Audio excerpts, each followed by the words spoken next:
दरवर्षी 19 फेब्रुवारी रोजी संपूर्ण देशभरात छत्रपती शिवाजी महाराज यांची जयंती मोठ्या उत्साहात साजरी केली जाते.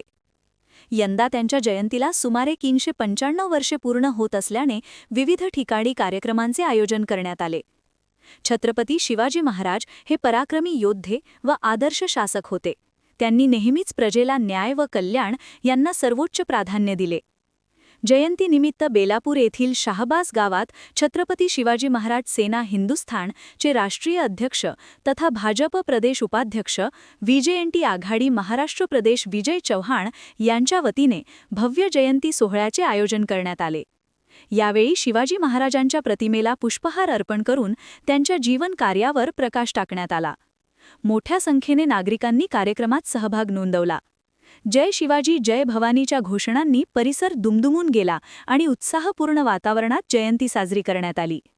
यावेळी विजय चव्हाण यांनी सांगितले की या कार्यक्रमाचा उद्देश लहान मुले व युवकांना शिवाजी महाराजांचे विचार आणि त्यांचा गौरवशाली इतिहास यापासून प्रेरणा देणे हा आहे.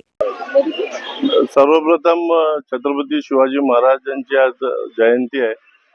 छत्रपती शिवाजी महाराज सेनेतर्फे दरवर्षी बेलापूर या गावामध्ये आम्ही शिवजयंती महोत्सव सुरू केलेला आहे.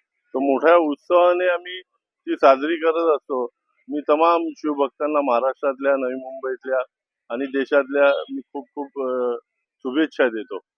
आणि मी सांगू इच्छितो की आम्ही जेव्हा इथे सुरुवात केली होती त्याच्यानंतर मोठ्या प्रमाणामध्ये शिवभक्त इथे येतात सुद्धा, परंतु आम्ही कालांतराने जास्त लोक येत असल्यामुळे, शिवभक्त येत असल्यामुळे सेक्टर 15 येथे मोठ्या ग्राउंडमध्ये आम्ही शिवजयंती करत असतो. तर काही सिडकोचे समाजकंटक ऑफिसर आहेत, त्यांनी आम्हाला यावेळेला ग्राउंड 2 महिने आधीच दिलं असं सांगितलं, म्हणून आम्हाला अर्जंटमध्ये इथे शिवजयंती आम्ही करतोय. तरी सुद्धा आम्ही कोणी नाराज न होता सगळे शिवभक्त मोठ्या उत्सवाने शिवजयंती इथे साजरी करत होतो.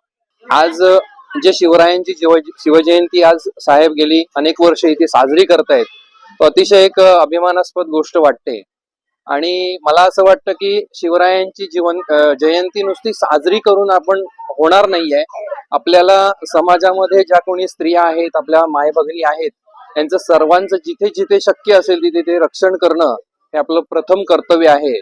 कारण नुसते जय शिवराय आपण करून किंवा टिळे लावून आपण या सगळ्या गोष्टी जेवढ्या मिरवल्या जातात, तर तशा न होता प्रत्यक्ष कृती होणं गरजेचं आहे.